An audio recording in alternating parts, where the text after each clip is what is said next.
এই পৃথিবীতে কেউ কারো নয়। মা বলেন, ভাই বলেন, বোন বলেন, কেউ আপন নয়। সবই হচ্ছে টাকায়। আপনার টাকা আছে, আপনার মূল্যায়ন আছে, আপনার সম্মান আছে, আপনার আভিজাত্য আছে, আপনার মনুষ্যত্ব আছে, আপনার সব কিছু আছে আপনার ফ্যামিলিতে।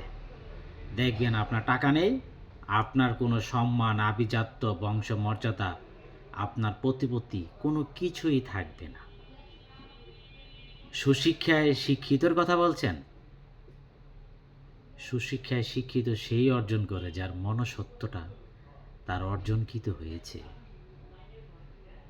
এই পৃথিবীতে কেউ কারো নয়।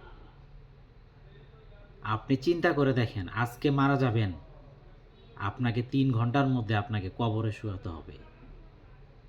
সব কিছুই আপনি দুনিয়াতে রেখে যাবেন। কেন? কিসের এত অহংকার আপনাদের?